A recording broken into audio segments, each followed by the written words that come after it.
പരിശീലകൻ മിഖായൽ സ്റ്റാറയെ പുറത്താക്കിയതിനു ശേഷമുള്ള ആദ്യ മത്സരത്തിന് കേരള ബ്ലാസ്റ്റേഴ്സ് ഇന്നിറങ്ങും. രാത്രി 7:30 കലൂർ ജവഹർലാൽ നെഹ്റു സ്റ്റേഡിയത്തിൽ നടക്കുന്ന മത്സരത്തിൽ മുഹമ്മദൻ സ്പോർട്ടിംഗാണ് എതിരാളികൾ. ബ്ലാസ്റ്റേഴ്സ് മാനേജ്മെന്റിന്റെ നടപടികൾക്കെതിരെ പ്രതിഷേധവുമായി മഞ്ഞപ്പട. അനിൽ വാസുദേവ് വിവരങ്ങളുമായി.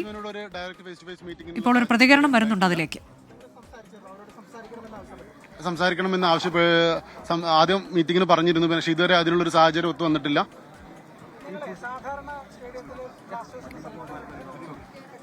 Okay, thank you. ഇത്തവണ ചാൻഡിങ്ങോ നമ്മുടെ ഡ്രംസോ കാര്യങ്ങളോ ഒരു തരത്തിലുള്ള പരിപാടികളോ ഇസിഎല്ലിൽ ഉണ്ടായിരിക്കുന്നതല്ല. Okay, thank U.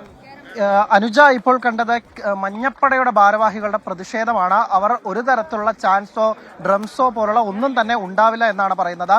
ഒരു കറുത്ത ബാനർ ഉയർത്തി, അതായത് ബാനറിൽ എഴുതിയിരുന്നത് ലീഡേഴ്സ് ഓർ ലയേഴ്സ് എന്നാണ്. അതായത് നേതൃത്വത്തിലുള്ളവരോ അതോ നുണയന്മാരോ എന്ന തരത്തിലുള്ള ഒരു പ്രതികരണമാണ് മഞ്ഞപ്പട ഭാരവാഹികളുടെ ഭാഗത്തുനിന്നുണ്ടായത്. ഒരു കറുത്ത ബാനർ ഉയർത്തി നമ്മൾ തുടക്കം മുതൽ പറയുന്നതാണ്, എത്ര കണ്ട് മഞ്ഞപ്പട ഈ സ്റ്റേഡിയത്തെ ഇളക്കി മറിക്കാറുണ്ട് എന്നതാണ്. പക്ഷേ ഇന്ന് അത്തരത്തിൽ ഒന്നും തന്നെ കാണില്ല. നിശബ്ദമായ ഗാലറികൾക്ക് അല്ലെങ്കിൽ ഗ്രൗണ്ടിൽ നിന്ന് വേണം താരങ്ങൾ മത്സരിക്കേണ്ടത് എന്ന തരത്തിൽ തന്നെയാണ് മഞ്ഞപ്പട പറയുന്നത്.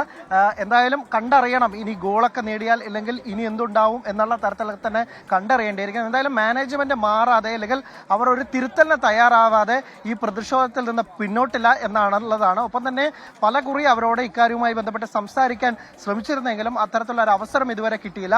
ജനുവരി ട്രാൻസ്ഫർ വിൻഡോയിൽ എന്തായാലും മികച്ച താരങ്ങളെ എത്തിച്ച് ക്ലബിന്റെ ഈ ദുർഗതിക്ക് മാറ്റമുണ്ടാക്കണമെന്നാണ് മഞ്ഞപ്പട പറയുന്നത്. അതിനുള്ള ഒരു പ്രതിഷേധമാണ്. ആ കാര്യം ഇന്ന് ഗാലറിയിൽ കാണാം. വ്യത്യസ്തമായ അല്ലെങ്കിൽ അൺഎക്സ്പെക്ടഡ് ആയ പലതും ഇന്ന് ഗാലറിയിൽ കാണാമെന്നും അവർ ഒരു മുന്നറിയിപ്പ് നൽകുന്നുണ്ട്. അനുജ, 7:30 കേരള ബ്ലാസ്റ്റേഴ്സ് മുഹമ്മദൻ സ്പോർട്ടിംഗ് മത്സരം. അതിന് മുന്നോടിയായുള്ള മഞ്ഞപ്പടയുടെ പ്രതിഷേധമാണിപ്പോൾ സ്റ്റേഡിയത്തിൽ കാണുന്നത്.